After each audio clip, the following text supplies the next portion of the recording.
Welcome to An Hour to Give. I'm Sam Laprade. We're going to talk all about the Snowsuit Fund today, and you're going to hear some stories that might surprise you. We're going to start today with Martin Mass. Hello, Martin. How are you? I'm great, thank you. You are the chair of the Snowsuit Fund, volunteer position, of course. Yep. That's a big job you have because, of course, inspiring the community to give year over year to ensure all of those little ones are bundled up nice and warm. Is it an honor to have that role? Yeah, it is quite an honor. It's a responsibility and an honor, and I'm very glad to be taking over. I'm starting fresh. It's my first year as chair, and I'm very happy to be taking it on.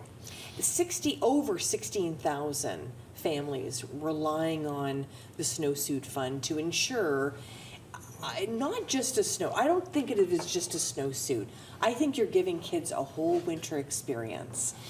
By allowing them to be nice and bundled, they get to play with their friends and do all those things that you and I did when we were that age. Yeah, I mean, I grew up in Ottawa, and anyone who's spent even just a winter in Ottawa realizes how important it is to be warm. And as a kid, not being warm can be a real barrier to joining your friends, getting out there, being just part of the community. So, you know, one of our mandates is to make sure that kids are warm. That's giving warmth to kids is what we do, and we've been doing it for 43 years. We're going into our 43rd season, so it's really a really unique need in Ottawa, and the Snowsuit Fund is really unique in the way that it services the community. And it's no surprise, Martin, to anyone that's listening, watching us right now, times are tough for families. I mean, there's no two ways about it. I'm on, different moms groups, and I'm talking to people in the community. The grocery bill is getting bigger, the heating bill, all of those issues that they have in their home.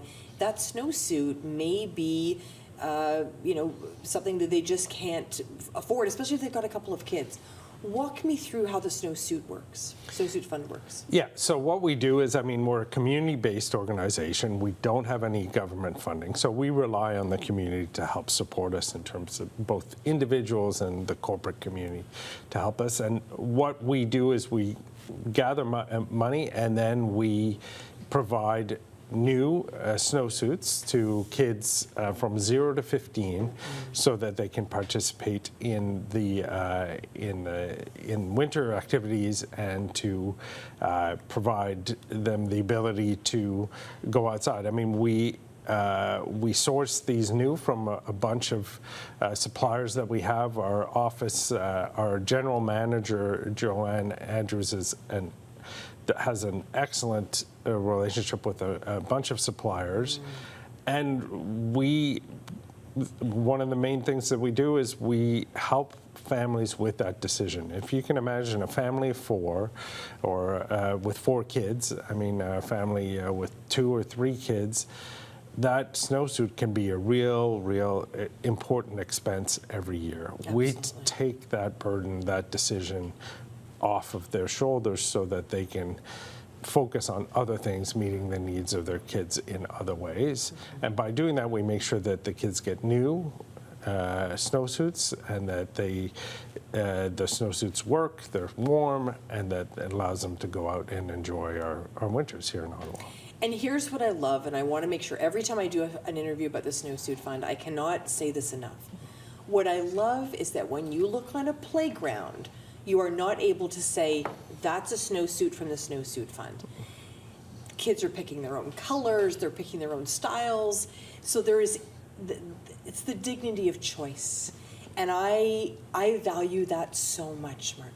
Yeah, I think that's exactly right. I mean, having it new and having a choice are two things that are really fundamental to the way that we operate. I mean, one of the best days we have as board members, we do a lot. We're a lot of demands on our time, but the best day is the volunteer day. We rely on volunteers. We log about 2,200 hours of volunteer hours a year. But that day when you are there giving the snowsuits to the kids and them being able to choose between different new snowsuits, knowing that they're going to go use them is just a best day. I mean, seeing them, they're so happy. It that day alone makes all the work that we do as board members worth it. And like you said, they get to choose. And then when they go on the playground, no one is saying, oh, that's a snowsuit that comes from the Snowsuit Fund, because we have different models, different brands even, and so that they can choose, and different sizes, so that kids can go out and have that dignity of choice when they come in. I love it. I love it so much. We spoke a lot about the volunteers. You've got a small but mighty team that you talked about, brilliant GM that you've had for many, many years. But very grassroots. This organization has stayed grassroots. I think that's the beauty of this organization. Yeah. But you brought these incredible partners, and a few we want to mention here. Giant Tiger, Hear Me Roar. I love Giant Tiger. I think they're fantastic. The Sens Community Foundation, under the leadership of Jacqueline Belcito, doing wonderful work there. We've got Tim Hortons, Ottawa Owners, those smile cookies. Right. I've had a few. Is that okay, Martin? Is that okay if I order them by the box? Yeah. That's okay. Okay, fantastic. That's great. We encourage it. We know how important they are, and I think about just isolating one person, Susan Dennison, who has been an incredible leader. She even put that cookie costume on for me one day. I thought that was amazing. And those are those opportunities to really recognize these partners as well today.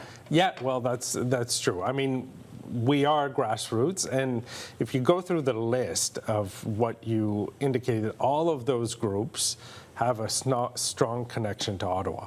The Snowsuit Fund there are other snowsuit funds, but they're not the same and they're not as big as Ottawa. It's really an Ottawa thing. It's really concrete. We really directly impact kids in our community. And you see that in our partners. The partners that we have are fantastic partners.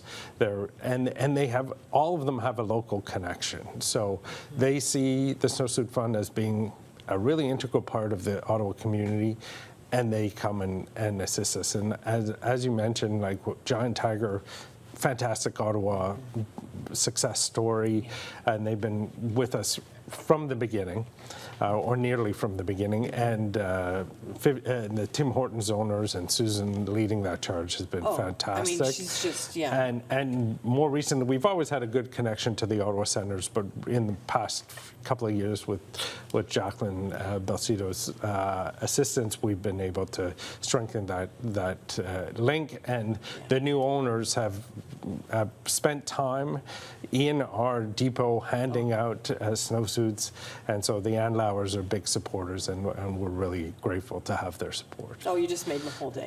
That's amazing. I love that. Now, I know this feels like a full-time job that you do here as chair of the Snowsuit Fund, but of course, Norton Rose Fulbright is your full-time job.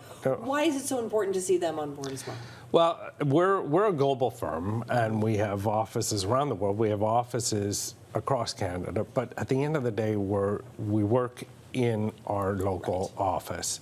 And as part of our community engagement, our corporate engagement, we really saw the Snowsuit Fund as something that really gave us an ability to give back to the Ottawa community and build connections within the Ottawa community. So it's just been a great partnership, and we've supported, for example, the Snowsuit Ball. We're a major sponsor. That's one of the key signature events that we have throughout the year, and we really see, I mean, there's obviously a connection to the people who attend those things, but mainly it's an opportunity to give back to the community by our Ottawa office. And you know what you did this year, and I know you didn't have any way to do it, but you made it the coldest night of the year, the snowball this year, and of course I'm in my gala dress thinking I'm all fancy, and I'm like trucking my way because it was so cold. But I thought it was really ironic that it was so cold, because we were all there to raise money for the Snowsuit Fund. It's hard to raise money for snowsuits in 35-degree weather, so it helps when it's cold, and it really brings home the message. If you were cold getting from your car to the event, you can just imagine how cold it is for a kid to walk to school every day. 100%. What message would you share to anyone that maybe has not been involved with the Snowsuit Fund before? Well, I'd say a couple of things. First of all, we want to get the message out that we're out there. We serve a big group of the community. We gave out 16,500 snowsuits last year. But if you have a family that you think can use our services, please let them know that we're out there. We want to give out more snowsuits. Our goal in the next couple of years, and my goal as chair, is to expand the number of snowsuits that we give out to the community. And if you want to volunteer, we have opportunities to volunteer. And we've got a lot of events that you can, if you want to donate, you can donate directly on our website, or you can participate in some of our key events throughout the year. There's the Rogers 50-50 campaign that will be Snowball will be in February this year. We've got a dinner party on the box, in a box, which we sell out to the community. So we've got a number of keynote events throughout the year, and we really, those are all ways that you can participate and have fun. Yeah. I mean, you can give us money, we'll take it. Exactly. But yeah. if you want to do it by buying a raffle ticket through the 50-50 or showing up at the Snowball in February, so much the better. We're happy to get support that way. I love that you've given everybody an opportunity to contribute, you know, Right. whether they're contributing $5 or they're going to the Snowball or they're buying tickets, whatever it is. You've really galvanized the city. And I think about new Canadians as well,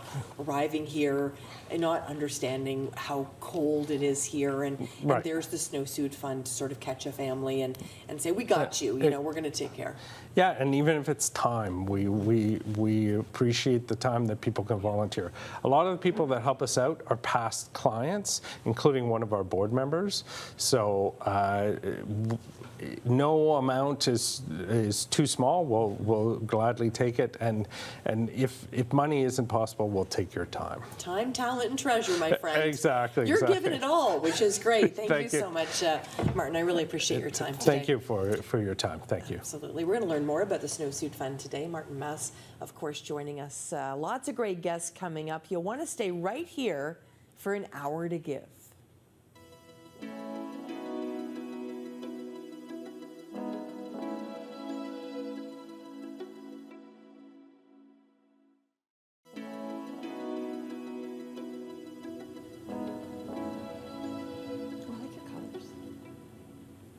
And we're back on an hour to give. I'm Sam Laprade. We're talking all about the Snowsuit Fund today. And of course, the Snowsuit Fund of Ottawa has impacted many, many families. We're going to hear the story of the wonderful Stephanie Plante. Hello, how are you, Councillor? I didn't pay you to say that. No, but thank you so much for having me. Councillor Stephanie Plante. I know it's been a couple of years, but are you used to the title yet? No, not at all. No. You know, and I still, you know, am Steph or Stephanie or whatever, but sometimes when people say counselor, I kind of go, oh, me, oh, yes, okay, yes, hi, how can I help you? But yes, it's, you know, I've been involved in my community for a long, long time. It'll actually be 20 years this August since I moved to Rideau Vanier. So amazing. Yeah, I love it very much. So the councillor, Ward 12, Rideau Vanier, you're right in there. Yeah. When I was told today someone was going to come and share their story about the Snowsuit Fund, and then they said, guess what, Sam? It's Stephanie Plante. And I thought, well, I love spending time with Stephanie, but your story's very different than people may think. Take me back. Yeah, so I would say probably about 2015, I had just a personal setback in my life. I became a single mom all of a sudden, and I wouldn't say I had a bad salary at the time. It was probably about $50,000, but when 3/4 of your rent is going towards, you know, that money, and when, you know, groceries and events on top of it, and at the time I had legal proceedings as well, it can add up. It can add up quite quickly. And so for me, it was important, obviously, that my son not feel different, right? That he go to school, he have the same childhood as a child in Barrhaven, a child in Orleans, a child in Canada, and the Snowsuit Fund was there for us when we needed it. And I think the important thing, you know, because we're going to hear so many wonderful stories today, is like anybody can have a setback. Anybody can have a time in their life when they just need extra help. And, you know, I'm from the Windsor area. That is 9 hours away. I don't have a family that is right here who can support me. And at the time, my son was like 4 or 5 years old. And so the Snowsuit Fund was there for us, and I am eternally grateful. And you've brought something up that I think is really, really important to sort of stop and pause, is that anybody can have a setback. Right. And you mentioned communities like Barrhaven, and, you know, you think about Canada and Stittsville and Orleans and Vanier and everywhere in between. I think a lot of families have found themselves in a situation where they look at themselves or they think about the kids in the winter that's coming and they think, how are we going to do it? Right. And they really, really struggle. and they may feel a bit shy to reach out. Right. And I really want to talk about that piece today because were you shy to reach out? I would say it wasn't that I was shy to reach out. I just didn't know where to reach out because I didn't meet that threshold to have like a social worker or be on ODSP. And I certainly wasn't someone who could just walk in a store and buy a snowsuit. That was absolutely beyond my reach. So I actually found out about it through like most things, a mom's Facebook group. I hear you. Yeah. I was just asking for my son's size, and someone said, "Oh, have you tried the Snowsuit Fund? Have you checked them out? Snowsuit Fund? Will you check them out?" And I did check them out. And what it is it's what we refer in the social service community as low barrier. So I was able to access something without having to give like my DNA, my bone marrow, Right. because that is a barrier for some people. Even just Agreed. filling out forms when you do shift work, for example, or when English isn't your first language. And so we used the Snowsuit Fund, I believe, for 3 years, and I can tell you it was a wonderful experience. There was talk about having that opportunity to sort of pick out your own snowsuits. When you're 4 or 5 years old, you don't know that that's not a Costco or the Bay or anything else. And so, and what I loved, I'm just going to tell a quick anecdote, because when we went for the first time, there was a family that had just arrived in Canada from Burundi, and they actually didn't know what like toques and mittens were. So they were like looking at these things going, what do we do with them? This was like, late November. And I was like, oh, just wait. Yes. You're going to need them. So everybody kind of has their own Snowsuit Fund story, and ours is, I would say, pretty typical, but it's definitely something I'm hoping to give back in my role as the counselor and sort of highlight the wonderful work they do, especially in my community. Well, and I think that's what, even just sharing your story today, because I'm sure people are tuning in today going, but she's a city councilor and she's very successful and she's connected, but even you had to be pointed the way. Absolutely, on how to get there, and now the opportunity to give back. And I've interviewed people involved in the Snowsuit Fund for close to a decade, and every single person that has a story like you talk about. What are you seeing particularly in your ward, and then speak about the city overall in terms of the need in this community? So I would say on the children's aspect, I mean, we can talk about adult homelessness another time, but I have lots of children that live in motels. I have children that are overhoused, meaning there are several generations living under one roof, and we have people living precariously. So they're living with a friend, or they're living in an apartment and they only have month-to-month leases, or they're on an Airbnb, and so they don't really have the same protections as renters. And so I have found for them, when I talk to people about the Snowsuit Fund, it's just a certainty, right? It's there every single year. It's a place they can go. They know exactly what they're going to get. They know exactly that. Sometimes they see the same people year after year behind the counter. They know when it opens. And so that to me is something I really like, is because people know it's something that they can rely on year after year. We have a lot of uncertainty in this world. The Snowsuit Fund is something people can depend on, as well as we know the cold weather will come. Despite what everyone says, the cold weather will be here, and you're going to need a snowsuit. And when you think back to the relief that you had as a mom, because I know even for myself, I have a daughter, and if you can't provide them with something, I found it weighs. Yep. It weighs on families. Yep. So talk to me a little bit about the relief that you felt. Yeah, and it's not just the relief of your child having a snowsuit, and they don't look different at school. They have something new. They have something that looks like their peers. I remember my son. I'm sure they go through a growth spurt, right? Oh yes. Yeah, and yes. It was like just over Christmas, and so I remember reaching out to them in January and being like, "Hi, I know we just got this a month ago. I'm not kidding. There's been a growth spurt, and there was no questions asked. I got another snowsuit." And we were able to get the matching one. It's those little things I think that make childhood normalized. They make it special. And nobody in that situation sort of questioned me or said, "What do you mean he grew?" It's like, I fed them. That's what they do, right? Yes. Like that's what happens. Yeah. And I would say too, what was important for me is like it's not. Don't get me wrong. I love secondhand stores. All this is secondhand stores. I secondhand shop all the time. But the way the store is organized is very easy for parents to understand, even if you don't speak English. So you walk in, you kind of see the sizing, you see the different colors. It's not kind of in a big box and you got to rifle through things, and then they say, "Do you need mittens? Do you need toques?" So you can literally walk out of there and go build an igloo or go build a snowman. Like everything is just ready to go, and it's almost like a flick of a switch. They are the pros. They really are. And we talked the words earlier, dignity of choice. Right. Dignity of choice is everything. Yep. And so that was an important part for your family as well. Absolutely. And even there wasn't like, okay, there's this one, I know when people sort of provide social services, it can sometimes be complicated, especially when you work, because it's like, oh, they're only open from 8:30 to 8:45, and then you have 10 minutes, and then, you know, because they do rely on volunteers. Right. The Snowsuit Fund, at least when we were accessing it, they had very accessible hours for you to go in and pick something out, because sometimes it was only late in the afternoon where I could go. And I remember one year we even had to walk from our location in Sandy Hill all the way to Overbrook to get it, but we just made an adventure out of it. You're getting your new snowsuit, let's go, I'll grab you a hot chocolate along the way. So there is ways to make it fun, and let me tell you, with the Snowsuit Fund, there's no shortage of cookie days, there's no shortage of golf tournaments, and so everything is sort of keeping the child, it's a child-centered perspective, which is something I can really appreciate, and something I really try to bring to my ward as the counselor now. And when you think back to when you decided to run for this role, I mean, it's a big one. There's no two ways about it. But was this the lens that you wanted to bring? Absolutely. You know, not only as a single mom at the time and all of that, but you know, looking back on the life that you led, trying to make things better for those that are maybe experiencing it now. Absolutely. As I'm very not shy about talking about housing,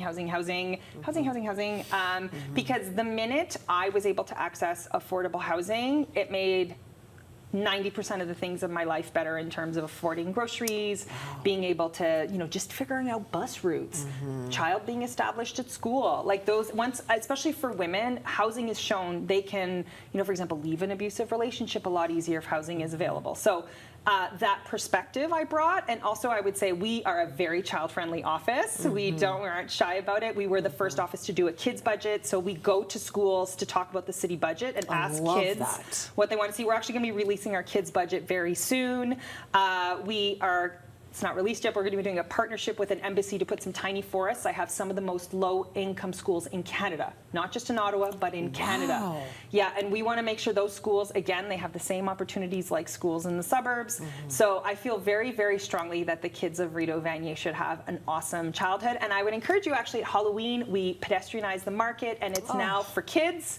They can run around, they go store to store, and they collect candy. For some of them, it's their first time doing Halloween, so I would love to have you come and see it in person. It's pretty wild. I love it. I'll dress up like Sam Laprade. How does that sound? That sounds great. I think it's wonderful that you're brave to share your story, and I know you don't see it that way, but I think it's awesome. I think it's awesome that you would come in and share, because I think you're breaking down maybe a lot of barriers for others that may think that it's you know, beyond their reach to ask for help. Yeah, and I think it's important to look at these things, and I know you speak too a lot about homelessness. This is like a setback. It's not a permanent state in someone's life when they need help or when they need a hands up. Yeah, some people may need it more long term. Some people just need to understand how the system works. You know, I grew up in Canada. I still don't understand sometimes how the system works, but I'm now the person who has to explain it to people. And then again, the nice thing about the Snowsuit Fund, it's simple, it's easy, it's straightforward. It's one essential thing that every child needs over the holidays, and they do such a wonderful job, and they're just the pros. And a big soft spot you can tell that you have for the organization, and all the ways that they raise money, whether it's, you know, Tim Hortons Smile Cookie. Yeah, you know, I never say no to 50, me either, clearly, me either. You know, 50-50, the snowball was fantastic. Yeah. And I'm looking forward to next year's as well. So lots of opportunities to give back as the counselor as well, to get involved. I look forward to it. I'm definitely putting myself forward to put me in that position. I'm happy to help. And do you share with your fellow counselors all the different great ways the Snowsuit Fund helps? Absolutely. I was not shy about going office to office, and then for the ones who weren't there, they got it in their little mail cubbies. And I'm also just sharing my story. I'm actually one of the only counselors who rents. So I can also bring that perspective to council. Like, not everybody's a homeowner in the suburbs. A lot of people are living precariously, and I try to sort of put them in the context of what the situations are like for a lot of people, not just downtown, by the way. Some of our highest food bank usage is in the suburbs. So everybody's kind of feeling the pinch these days, so it's really good that we have places like the Snowsuit Fund, which are just like, look, we do this one thing, we do it exceptionally well, we do it for a lot of people, and it's kind of destigmatizing the aspect about what a snowsuit can mean for a child, because, by the way, they're not cheap. A good quality snowsuit is not cheap. I know, believe me, and I think a lot of parents that maybe is buying a snowsuit that isn't that quality, they notice that it's gone within a couple of months. It's not, it's not going to meet the whole winter that it needs to here in Ottawa. Yeah. So investing in that great snowsuit, and those that have to go to the Snowsuit Fund, I think they get a great suit that's going to last as long as that child isn't growing too quickly. Listen. But that's okay too. That's okay too. My 13-year-old's now almost 6 feet, so I'm just kind of like, what? Yeah, Like, it's all good. Stephanie, thank you so much. Thank you Appreciate for it having very me. much. Merci. Yeah, City Councillor. Stephanie Plante, she is the City Councillor for Ward 12, representing Rideau Vanier, talking all about the Snowsuit Fund. Don't worry, we're not done. Come on back to An Hour to Give.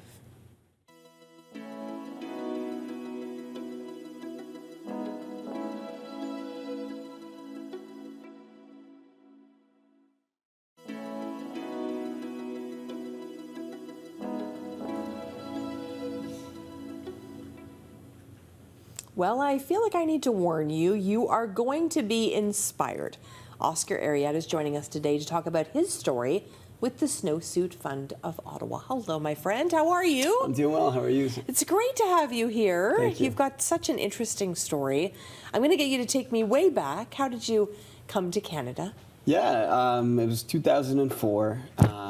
I have 3 siblings, and it was both my parents. All 6 of us came at the same time, so it was in the summer of 2004. So we were not yet accustomed to the weather, So it came November time. We were very curious as to what December, January, and February would look like, and so. Yeah, I mean, it was 2004 when we first, that was that very first year when we came to Canada that we found out about the Snowsuit Fund.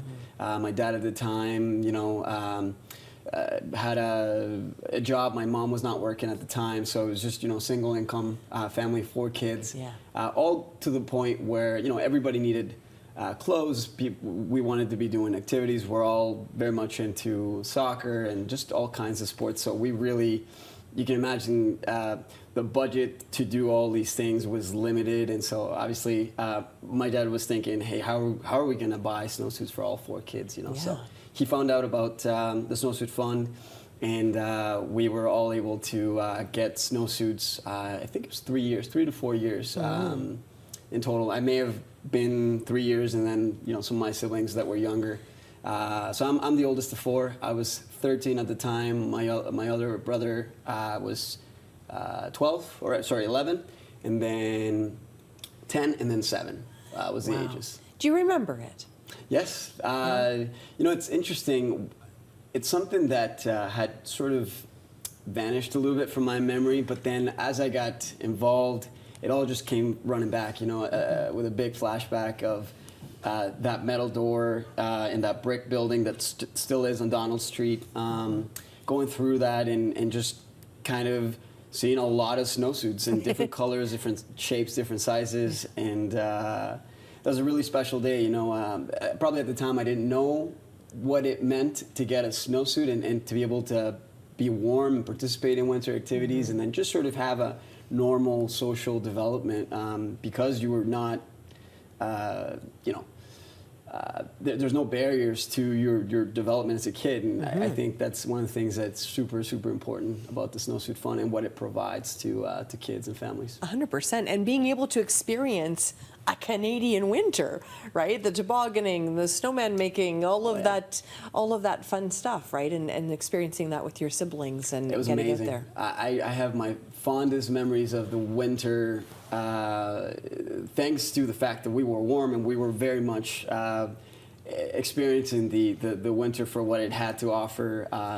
Tobogganing, snowboarding on the back hill of our neighborhood, just whatever we could do in the winter just to stay occupied and to keep busy. And none of that would have been possible without the Snowsuit Fund and the help that we got. And fast forward, you're a volunteer board member now. That perspective on the board, you bring something incredibly valuable to that team, and that is the experience of doing this with your family. Is that one of the reasons that you wanted to be part of the board? Yeah, absolutely. I think the opportunity came in an interesting way. I happened to stumble upon one of the events, which was the Snowball Gala. I was there with my wife, who's an artist. She actually had provided some of the decorations that were part of the gala, and so I just was there to help install some of that stuff with her. Yeah. And I ran into some of the Snowsuit Fund members, and we got talking, and I was thinking, hey, I think this is very familiar to me. I can't put my finger quite on it, but I know this organization, and I know it's been part of my history. And as we got talking about it, it came back to me, and the fact that, you know, we had been clients in the early years when we first came to Canada. So that's how it all started in my involvement with the Snowsuit Fund. They had asked me if, you know, I would consider joining the board, and for me it was a very easy decision to be able to give back in a bigger way. You know, I again, for a long time, hadn't considered how to help or when to help, and I just sort of found myself in a situation in my life where there was certain stability that allowed me to then be thinking outside of just myself and my family, right, and just be thinking about the community. So it kind of all came together at the right time, and yeah, I you know, for me, like I said, it was super easy to say yes. How can I help? You know, can I help in a bigger way? So that was very much the reasoning and the force behind joining the Snowsuit Fund board. I love it. I love it. I think it's fantastic. And I think the opportunity for you to share your story today will inspire. I also think it's important that parents hear the perspective of a child many, many years later, that they look back on it with gratitude. Yeah. You know, there's no shame. It's gratitude. I love it. I was asking my dad, you know, what he thought about the experience. You know, what we've been fortunate enough that my family, everybody's doing very well, and it's just a different situation. You know, when we first came to Canada, we've my parents are a success story in their own right, as are the kids, I guess, if you want to look at it that way. And I was asking my dad what he thought about the Snowsuit Fund, and you know, there was something very true about the fact that those $10 that you have to pay to get the Snowsuit Fund make you feel like you're not getting a free handout, but you're absolutely being supported by your community, and it's such a beautiful thing to reflect on. That my dad felt it was a very a choice with dignity. You know what I mean? The word dignity keeps coming up. Absolutely, right? It's such an important part of the whole ecosystem that surrounds the Snowsuit Fund. I'm so glad you mentioned that. It's really important. I think people, you know, may not feel like they could reach out for help. I think you've just helped with that, in terms of just being able to share with them that it's done in such a dignified way. And the volunteers, I mean, you work with all of them. They're fantastic. They're amazing. Yeah. They're the backbone of the organization, no doubt. We couldn't do what we do without them, so they're extremely important. And now you're an engineer. I am. Look at you. So talk to me a little bit about what you do now. I work for a warehouse automation company. We try to automate warehouses in today's day and age. Finding people that want to work in warehouses has become pretty tough. So there's a very stable industry, if you will, in automating warehouses using robots and other technology. So I'm a consultant for this company, and I work in you know, helping customers figure out what the right design for their automated warehouse would be. So that's kind of what I do. Wow, look at you. And your siblings all found their calling as well? Yeah, I think so. My other brother, Alex, the middle brother, he's an engineer. My sister is a social worker, and she's got her own business. And my youngest brother, he's in business as well, working in the finance side of things for EDC. So all have found, you know, their success stories in their own right, for sure. And I love it. And Stephanie Plante, city councillor, suggested a little bit earlier in our chat today that sometimes going to the Snowsuit Fund, it's not your whole story. It's a page. Yeah. And a page that, you know, as you and her both look back on with incredible gratitude. And I think that's an important point as well. Yeah, it's a full circle, right? I think it's communities like the Snowsuit Fund that help people develop into good community members that is only going to create that feedback loop, right? Those people that were helped by an organization are the ones that are going to be giving back to the community, in a different stage of life. So it's communities like the Snowsuit Fund really make this all possible, make this sort of positive, pay it forward type of loop, which is awesome, which is why I love being part of this organization. And being a board member, and I know board members, they come and go, and that's good governance to have that inspire somebody to maybe be a board member someday. Yeah, absolutely. I think the more perspective we can get, or the more variety and perspectives that we can get into the board member, I think the more effective we're going to be as a board, just covering the different needs that are out there. Agreed.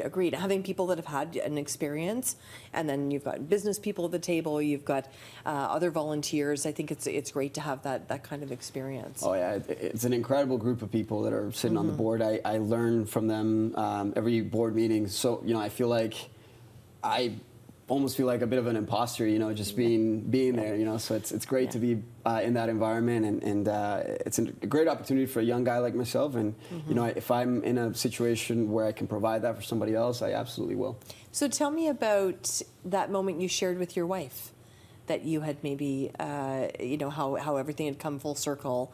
She's helping out at this event, and it was an organization that had helped your family. Do you remember that conversation with your wife? Yeah, it sort of kind of happened at the same time as I was talking to, I believe it might have been Karen or Whitney, and she was there, and so we were talking about it, and it just sort of kind of all clicked together. I was saying, yes, 2004 through 2007, we had snowsuits from the Snowsuit Fund, and they were great. She was very surprised, but at the same time, she also understands, because she's also a new immigrant to the country. She's only been here for 5 years, so she can see, why there would be a need for the community, especially with snowsuits.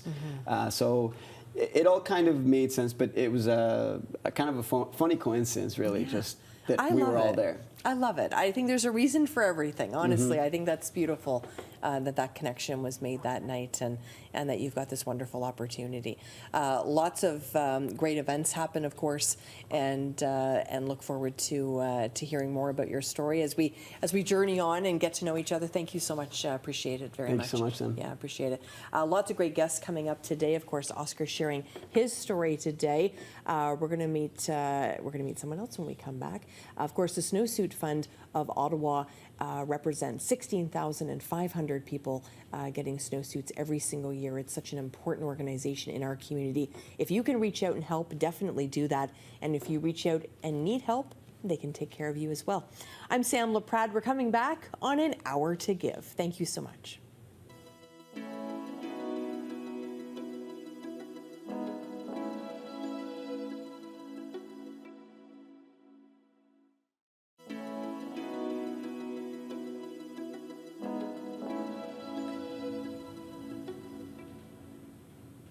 And we're back on An Hour to Give. I'm Sam Laprade. Erin McAvoy is joining us, as well as Julie Lloyd. Hello, ladies. How are you? Good. How are you? Good. You're thinking about a big golf tournament to support, of course, the beautiful Snowsuit Fund. Tell us a little bit how you got involved here. Yeah, with the golf tournament or with CLV Group? Yeah, with both. Let's start with CLV Group. Yeah, I was actually lucky enough to do my university co-op terms with CLV Group, so I've been a part of the family since I was about 18 years old. Wow. And for all of those years except for one, because of COVID, we have been doing the golf tournament. So It's incredible. yeah, it's gotten very big, very fast. Absolutely. And tell us how you got involved with Endurance. I actually started with CLV Group in 2010, and I now work for Interrun, so I've been part of the group for about 14 years now. Wow, that's amazing. So let's talk about the big golf tournament, because it is a favorite in this city, the Mike McCann Charity Golf Tournament. This is a tournament that sells out every year. It is incredibly popular, and you raise a lot of money, and some of that has gone back to the Snowsuit Fund. Yeah. So the golf tournament originally started in 1998, I think, usually. Yes. So it'd be the 24th year this year, minus those COVID years. And it's kind of it's taken on a life of its own a little bit. So last year we actually raised $1.66 million for the communities we operate in. Wow. Yeah, so it definitely has grown a lot, and people fly out from all over Canada. We have family, friends, partners, contractors that come out for this event, and people get so excited, and our staff gets so excited, and everyone is involved. It's a huge community effort, and then all the money goes back to the community as well, and of course the Snowsuit Fund. And it's grown over the years. So how many golfers will you have that day, Julie? I honestly don't have an answer to that question, but you'll probably know better than I will. Yeah, last year we had about 500, 400 and something. So here's hoping. We just opened registration, but hopefully people will show up the same this year. For sure. Yeah. Big day, September the 19th, 2024. So it's just around the corner, and it's something you cannot wait, right? You have to get in there. We can't, if you want to sponsor or get involved, you can't wait. You have to do it now. It's a huge day. It's a huge day to honor Mike McCann, who was the driving force of this tournament for so many years. It's been named after him now as of 2019. It was named after Mike McCann, and he just was magnetic. He was, the driving force behind everything that we have now. That what it is today is all because of Mike McCann. So we're just trying to, honor his legacy. Oh, you're doing a beautiful job. And when I think about the numbers, because I love talking numbers because it really does impact families. So $200,000, the result, 4,000 snowsuits.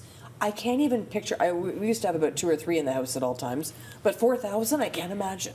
Yeah. 4,000 kids. Impact all those kids. Yeah. Yeah, how does that feel? I think it's pretty incredible. It's incredible. We have a huge team across the country, and every single person that is involved with us and with the people that support this tournament are so deeply passionate about the communities that we operate in. Like, that is the underlying force, and that is Mike McCann, and that's what we try to embody with this tournament. Yeah. So being able to create something that gives back to that many people and makes such an impact, like a snowsuit is a necessity. It is.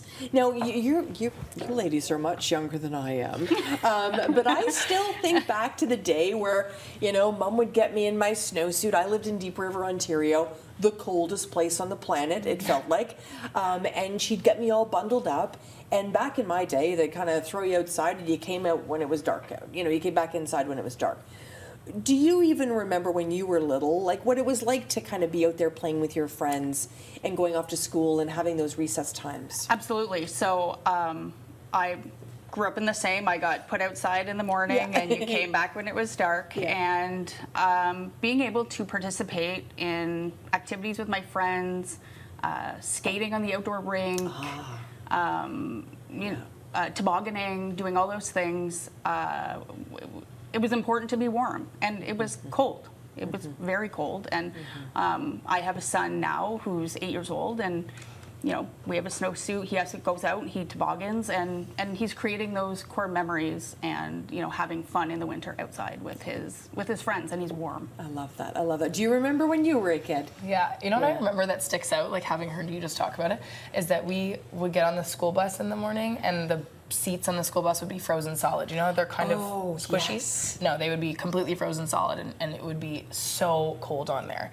And so for a child to walk to the bus stop, wait for the bus, get on the bus, and obviously it's 40 degrees in Ottawa right now, but in the winter, like, we forget how absolutely icy cold it is in the morning.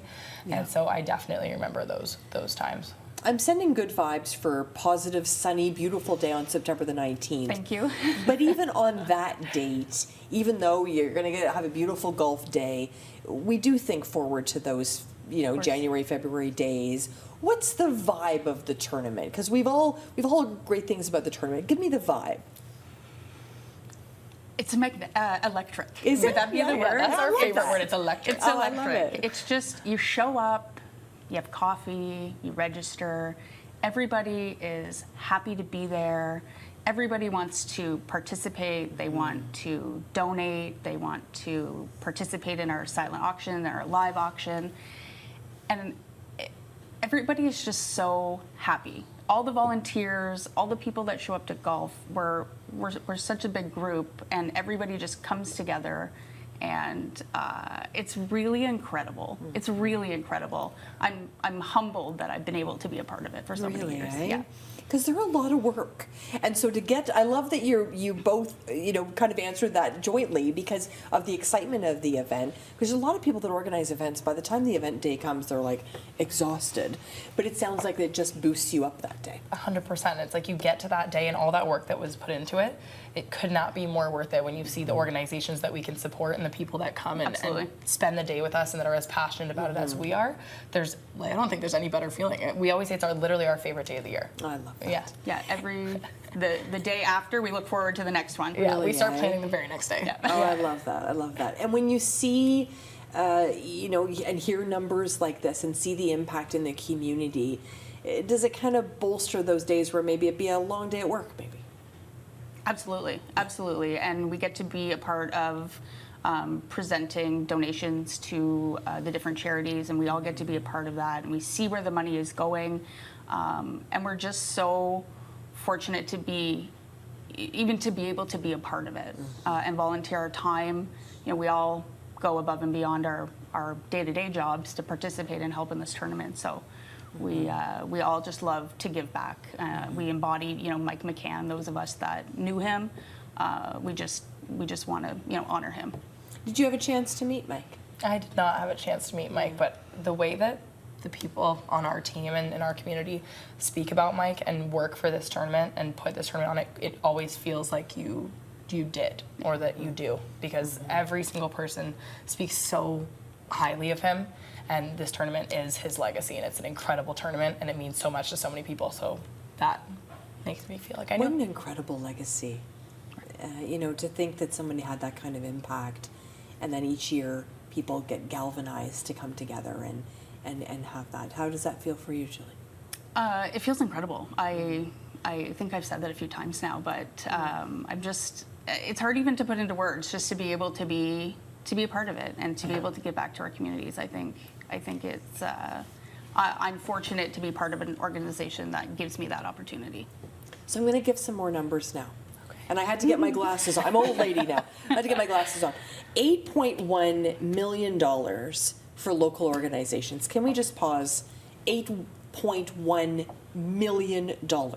It's remarkable. Including a record-setting, you mentioned $1.66 million in 2023, one of Canada's largest private charity events, and the fact you've chosen the Snowsuit Fund to be one of those.